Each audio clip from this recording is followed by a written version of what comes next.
Can you imagine spending months preparing a green card application?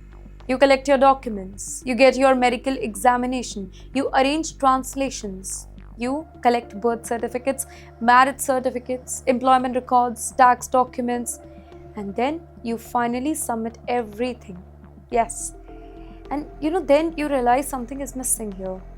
Well, ladies and gentlemen, for years, applicants often expected USCIS to come back and say, please provide this additional evidence. And that is where a request for evidence, RFE, it could become very, very important.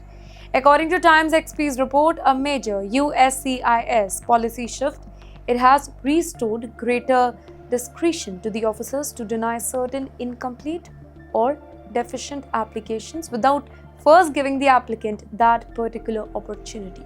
The policy is described as PA 2026-05. It's therefore extremely important. Basic idea? Simple.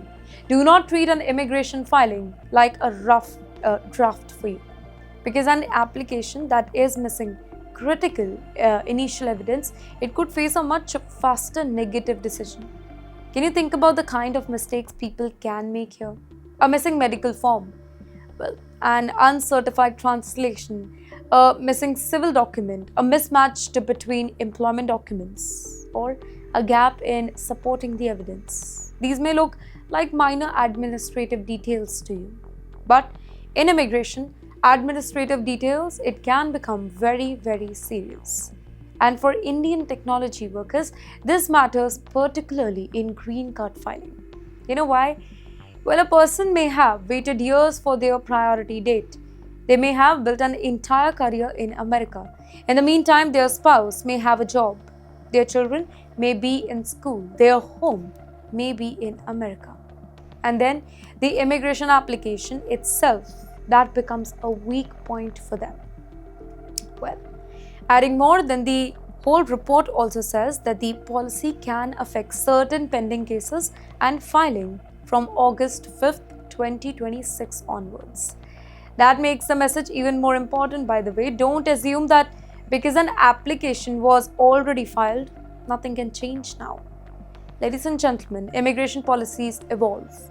USCIS changes internal guidance, and the standard that is applied to an application, that can change with it, and that too overnight. And yes, hold on for a second. This does not mean that every incomplete application will automatically be rejected here. But it does mean that applicants and their lawyers have less room for careless filing now. And wait, here's the irony.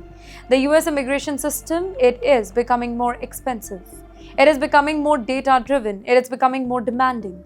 And now, according to this particular highly researched report, even wages are being pushed upwards. Which, by the way, brings us to another major question here. Could America make foreign workers more expensive to hire? Why? Because if the visa itself becomes expensive and the paperwork that becomes trickier, then the next battle, it is about the salary attached to that particular visa.